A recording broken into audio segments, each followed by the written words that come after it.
Hey, what's going on, comic fans? Mr. Q Comics again with another haul video here. I've got a couple small stacks.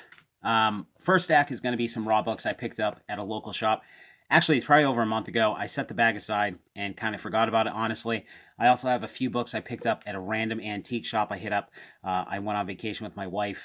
I think it was back in April, and we hit up a shop in Massachusetts while we were heading to the Cape.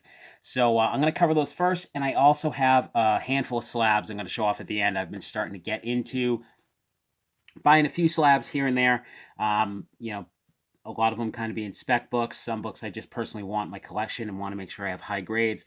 And I did just send off my first batch to CGC through one of my local shops. So finally time to start getting into having some slabs here in the collection. So let's dive into the raw books first. I'll cover the Thor books. It's just some early Bronze Age Thor.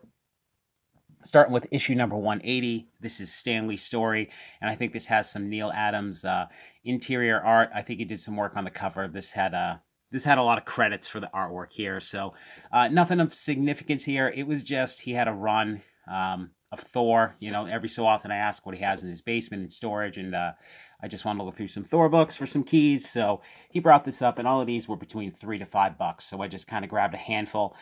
He doesn't price a lot of the stuff that's in storage. It's just there, so I kind of pick out what I want, let him price it out. Sometimes they're way over the top. Sometimes the prices are, way undervalued. So I just kind of cherry pick based on what prices he throws on them, and it's all kind of haphazard because it's kind of, spur of the moment. If there's other customers in the store, it may not work out as good. But also got 188, which is a cool cover. I think this is the origin of Infinity.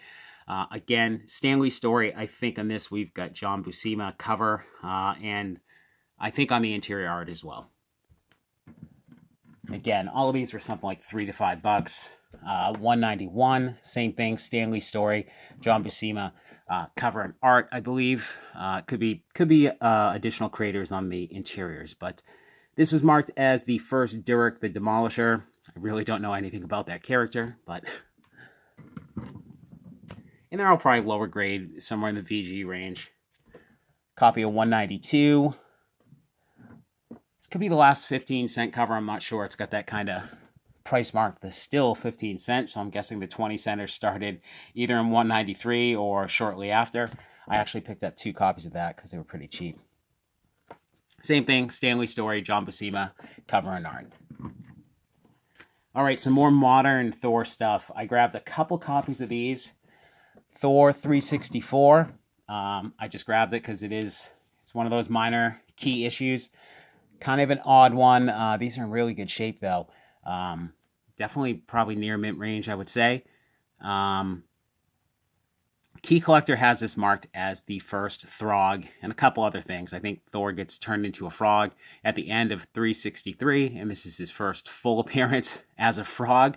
I don't know a ton about the Thor stories here.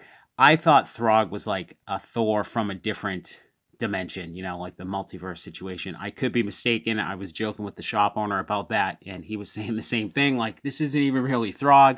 I don't know if that's accurate or not. I know CGC labels just listed as Thor becomes Frog. So I don't really know. I see this book going for surprisingly some decent money, $15 to $20 for raw copies. I actually saw a CGC 9.8 selling for $150, which I thought was absolutely crazy. So most certainly, if I could get these slabs and sell these north of $100, I will be doing that. This definitely feels like a Thor 390 situation to me, with Captain America lifting Thor's hammer. One of these weird events occurs in a movie, potentially, so the book goes crazy, which, I don't know, kind of weird to me. Now, maybe I'm wrong here. I could be off. Maybe this really is the first Throg. Who knows if Thor as a frog shows up in the MCU movies. This is a weird one to me, but for $3, I was definitely grabbing those in the condition they were in. So, and also staying on the Thor kick, we got 412, which is the first full appearance of the New Warriors. I remember them as a kid. I did not read a ton of them. I remember Speedball because of whichever ASM annual he popped up in. I remember reading it, but I definitely had all these New Warriors books. So I think this is the first full appearance. Also relatively hot recently. I think this has been going for 20-25 bucks for raw copies. I actually saw a CGC 9.8 sell for 195 bucks on May 25th. So this book definitely has some value to it. Again, I wasn't a huge fan of them. I don't know if there's speculation with them in the MCU. I think there's speculation with a lot of these teams, especially the younger base teams. So again, it was $8, near mint condition, so I'm definitely happy with that. So probably not the type of book that I will be keeping in my PC. If there's an opportunity to sell it and make that type of money, I will probably pounce on that. So, all right, at the antique shop, first thing I got was just some Marvel Age books, which are pretty readily available in most dollar bins, and there are some minor keys in there, which is cool. This is just, I think, Stan Lee in a cool Jim Shooter kind of cartoony cover. I can't remember. I use Key Collector pretty much exclusively when I'm digging. So I just flip through, and I think a ton of people do now. It's a fantastic app. So this was definitely listed as one, so I grabbed it. Got a couple of these, which I was happy with. Number 6. This has a preview of Beta Ray Bill, a full shot of Beta Ray Bill. So I don't know if this is the month before, I guess, the Thor book came out, but these definitely going for money, for sure, with all the speculation with Beta Ray Bill. Again, I don't know a ton about Thor stuff, but I'm definitely going to have to go back and read some of this stuff, and I'm curious to see what happens in the movies here. I love the Guardians movies and the Thor movies. Those are got to be two of my favorites in the MCU. I think they're hysterical. I love any of the Marvel stuff that's sarcastic heroes. Those are my favorites. So Ant-Man, Thor, Star-Lord, absolutely hysterical to me. I love that sense of humor. So these are going for like 20, 25, if not more on eBay. These ones are beat up. They were $1. They were just literally on a bookshelf, a whole stack of Marvel Age. So I just kind of went through. But for $1, though, I wasn't going to pass them up. And I find these quite a bit. And these are weird because they're really thin. The earlier ones are not like full-size comics. But, all right, last one from the Marvel Age. Really happy about this. I did not have it. Marvel Age number 90. Just an awesome Todd McFarlane. Again, I can't say enough about McFarlane. He's my favorite artist. It's what got me addicted to comics. So for $1, super happy to find this. I know this can be, again, $15, $20 book raw in really good shape. And this, again, it's not perfect, but for me, for $1, super happy with that. Last one, not $1. Only $4 though. DC Comics, The House of Mystery number 236. Again, I'm not a DC person, but man, I have really learned to appreciate this art from Bernie Wrightson. It's a Bernie Wrightson cover here. Just fantastic stuff. I can't get enough of this artwork. The Swamp Thing run, any of these DC, the horror books in the Bronze Age, I just love the dark horror art. It's fantastic. So I saw this and immediately was like, oh man, that is awesome. So for $4, I grabbed it. It's solid mid-grade. Yeah, just really super, super cool art. I can't get enough of it. So, all right, on to the slabs. So let me attempt to adjust my camera. All right, first thing I picked up at my local shop, who got a ton of slabs in. Don't know if I adjusted it enough. I didn't. All right, let's see. All right, not bad. There we go. All right, Batman the White Knight, number 3. This is the variant cover. Sean Murphy, story, cover, and art. He does the whole book. It's a fantastic story. And this is, I guess it's the first appearance of the Neo Joker, or Marion Drews becomes the Neo Joker. This was, I think this is like $75, which I was super happy with. I kind of passed on one on eBay. Someone had a 9.8 signed, and it was less than $100, and I'm kicking myself because I was watching it, and I knew, I'm like, I should just buy it, and I didn't. So, stupid me. Anyways, I really just love Sean Gordon Murphy. I think he's fantastic. I love the unique art style. He does the writing. It's fantastic. I just think anything that you can get of his stuff, I think personally, is a worthwhile investment. So I've got a copy of this raw. I know the Curse of the White Knight is coming out soon, and for all the modern stuff that I try to avoid, this is the type of stuff I would invest in, because he really stands out to me in terms of modern creators. Really kind of does remind me of Frank Miller, not so much with the style of writing, but just the fact that he can write and do the art, and really super stuff. So just happy to get a copy of that. So I thought that was a good price in a 9.8.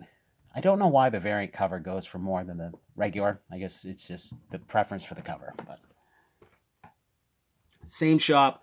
I brought these up before. I got a couple of these in another video, but I wanted a slabbed copy, and this was a good price. New Mutants Annual, number 2, first appearance of Psylocke, in a 9.2. I just been stocking up on the X-Men keys, particularly with the female heroes. So Rogue, Psylocke, Jubilee, Dazzler. I just think those are really safe investments. I think you're going to see these characters because, I mean, again, they're just everyone. I love Psylocke when I was reading the X-Men in the 80s and 90s, so I can easily see them reintroducing her in the MCU, and these books definitely going for more. So this was less than $70. So he had raw copies. He was asking like 54. So to me, I was going to get the slab copy, pay a little bit more, and know what the grade is. So what he does, he's listing a lot of this stuff on eBay, and I just message him the stuff I'm interested in, and he takes it off, and I don't have to pay the fees, or he doesn't have to pay the fees, and so it works out for both of us. All right, this is at a different shop. I have this, but again, one of the books I think was worth stockpiling probably a lot sooner than I started to do it. You know, I should have been buying these 2-3 years ago. Ultimate Fallout number 4, first appearance of Miles Morales. This is only a 9.0, but one of the shops I go into doesn't do a ton with slabs. He had it there, and I figured, you know what, it was less than $100, and I like Miles Morales for all the modern characters. I think a lot of kids out there like Miles Morales. I definitely see more being done with him, whether it's more the Into the Spider-Verse, the animated movies, or eventually being introduced into the MCU.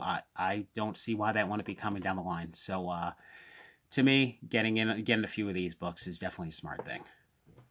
Which was a little higher. I don't think it's worth cracking and pressing out because it looks like it actually has spine takes and stuff, knocking it back. But still, for whatever it was, $80, I was happy with that.